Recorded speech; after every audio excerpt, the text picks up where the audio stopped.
Bismillahirrahmanirrahim. Assalamualaikum warahmatullahi wabarakatuh. Alhamdulillahirabbil alamin wassalatu wassalamu ala asrofil anbiya'i wal mursalin sayyidina Muhammadin wa ala alihi washabihi ajmain, amma ba'du.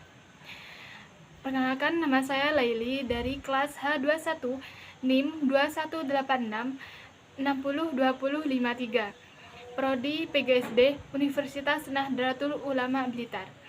Di sini saya akan memenuhi tugas UTS semester 4 mata kuliah Sumber Bahan dan Media Pembelajaran, dosen pengampu Pak Ari Robianto.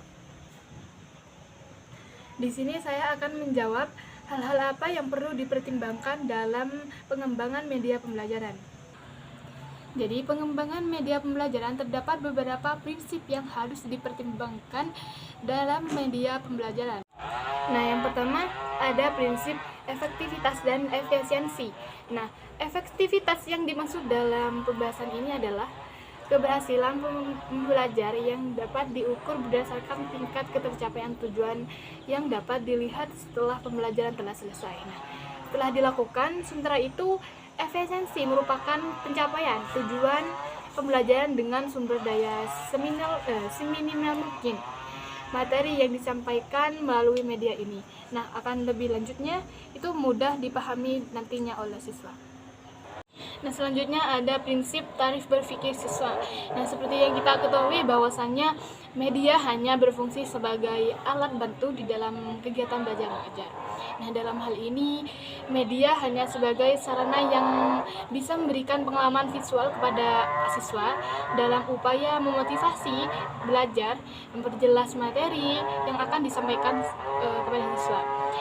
Kita sebagai guru harus mempermudah konsep yang masih abstrak atau kompleks menjadi suatu hal yang lebih sederhana, dan juga nantinya dengan selanjutnya ada prinsip interaktivitas media pembelajaran. Nah, dalam media pembelajaran yang barusan kita harus perkembangkan kemungkinan besar terciptanya interaksi komunikasi dan partisipasi siswa sebagai subjek pembelajaran. Selanjutnya ada ketersediaan media. Guru hendaknya juga bisa terlihat tersedia atau tidaknya media pembelajaran.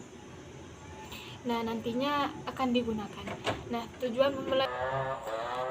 tujuan pembelajaran tidak akan tercapai manakala media pembelajaran yang akan dipakai tidak tersedia di sekolah. Nah, sebagai guru kita harus memiliki bahan atau media yang kita akan pelajari. Nah, dengan demikian guru juga bisa meminjam atau juga membuat sendiri media pembelajaran yang akan kita sampaikan dengan materi yang akan dicocokkan. Apabila kegiatan pembelajaran yang akan disampaikan atau akan dilaksanakan kepada siswa-siswi, nah, secara berkelompok atau secara individu, maka media pembelajaran yang tersedia pun juga harus tercukupi. Nah, selanjutnya ada kemampuan guru menggunakan media pembelajaran. Nah, kita sebagai guru harus memiliki kreativitas, kemampuan agar penggunaan media pembelajaran itu diharapkan bisa merangsang siswa untuk belajar. Nah, adapun media pembelajaran tersebut juga bisa menjadi suatu stimulus guna meningkatkan kemampuan siswa. Nah, sehingga dalam kemampuan siswa ini akan meningkat. Nah, mereka nantinya bisa mengikuti kegiatan belajar mengajar sebaik mungkin. Nah, media yang dimiliki hendaknya disesuaikan dengan kemampuan dari gurunya sendiri yang bersangkutan, baik dari segi pengayaan ataupun pengoperasiannya medianya. Selanjutnya ada alokasi waktu. Nah, guru seringkali dikejar dengan waktu untuk bisa menyelesaikan kegiatan pembelajaran sesuai dengan tuntutan kurikulum yang berlaku. Nah, oleh sebab itu, pemakaian media pembelajaran yang akan diberikan kepada siswa yang sebenarnya sangat efektif guna mencapai tujuan pembelajaran dan juga kelebihan lain. Nah, kadang kala dengan kita menggunakan media tersebut itu harus memiliki alokasi waktu, entah itu berapa menit seperti itu. Nah, dengan sangat terpaksa dikesampingkan oleh guru apabila alokasi waktu itu tidak sesuai dengan tujuan yang kita gunakan. Nah, sebagai guru atau bagi guru lain, seorang guru harus seringkali ketersediaan waktu tersebut dapat mereka siasati dengan membagi cara berdasarkan pengalaman mereka. Selanjutnya ada fleksibilitas media pembelajaran. Nah, suatu media pembelajaran dapat dikatakan fleksibel atau berjalan dengan lancar. Selanjutnya ada fleksibilitas media pembelajaran. Nah, dalam suatu media pembelajaran dapat dikatakan fleksibel manakala media tersebut bisa dipakai sebagai berbagai situasi. Pada saat tertentu proses pembelajaran yang berlangsung atau terjadi perubahan situasi dan berdampak pada media pembelajaran tidak bisa digunakan. Oleh karena itulah perlunya media pembelajaran dalam fleksibel di segala situasi kondisi. Selanjutnya ada keamanan penggunaan. Nah, dalam menggunakan media pembelajaran juga harus memperhatikan prinsip keamanan dari si pengguna.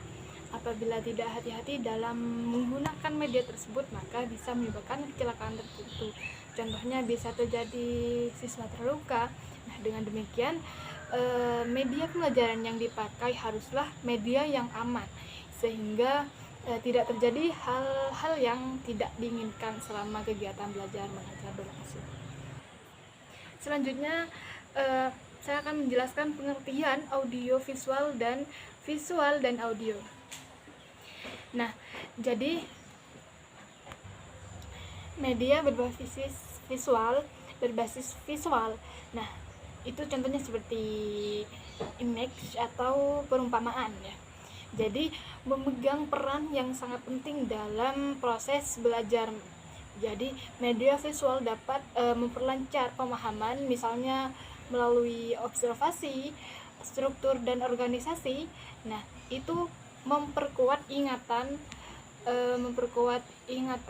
Visual dapat pula menumbuhkan minat siswa, dapat memberikan hubungan antara isi materi pembelajaran dengan dunia nyata. Nah, bentuk visual bisa berupa gambar atau representasi, gambar, lukisan atau foto diagram melukis atau hubungan konsep organisasi dan hubungan atau ruangan. Selanjutnya ada media audio.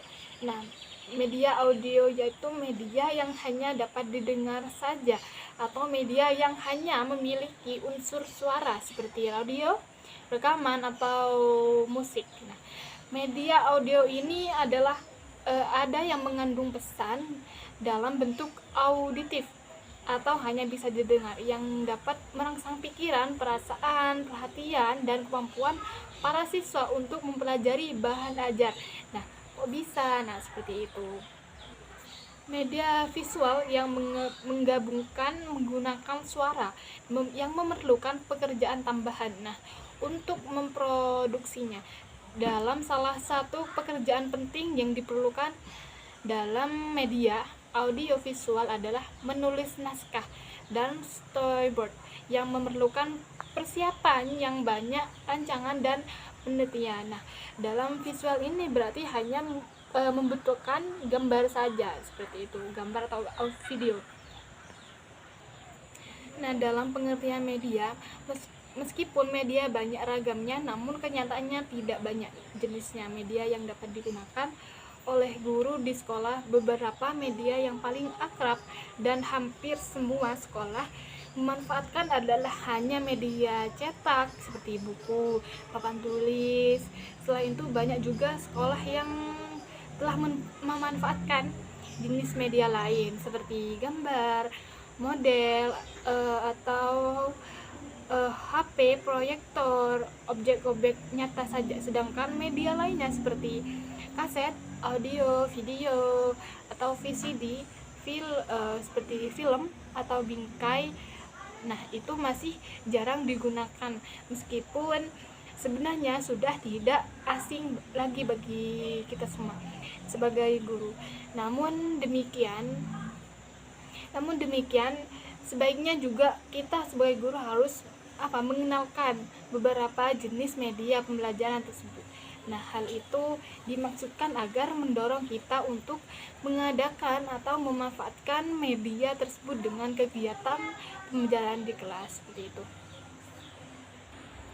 Selanjutnya, nomor 2, saya akan menjelaskan tentang sumber belajar, media belajar, dan media pembelajaran. Nah, selanjutnya ada pengertian sumber belajar. Nah, sumber belajar ini adalah segala sesuatu atau daya yang dapat dimanfaatkan untuk kepentingan belajar mengajar dengan tujuan untuk meningkatkan efektivitas dan efisiensi tujuan belajar.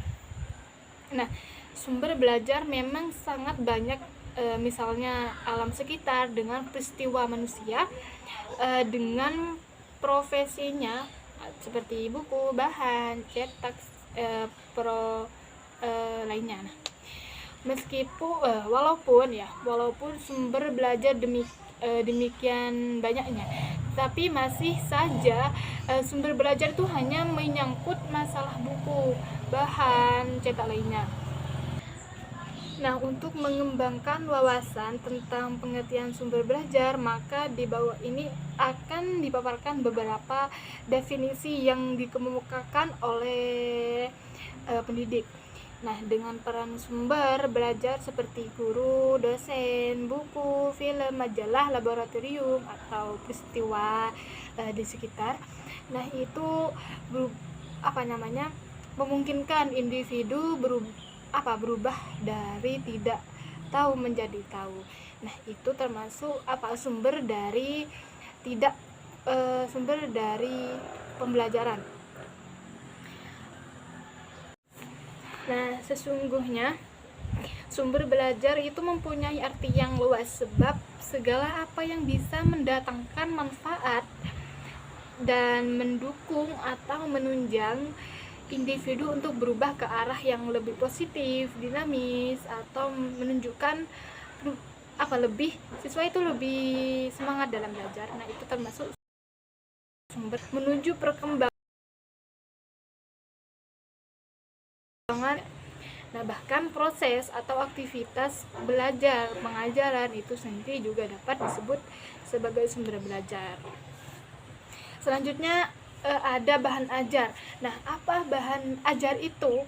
Nah, bahan belajar itu perangkat ajar berupa materi pembelajaran untuk membahas pokok bahan belajar maksudnya. Nah, dapat berupa cetak. Nah, cetaknya itu seperti artikel, seperti komik atau infografis. Nah, maupun non cetak seperti audio dan video. Nah, itu termasuk bahan ajar yang dirancang untuk menjadi bahan bantu dalam pembelajaran terkait topik atau materi tertentu. Jadi bahan ajar itu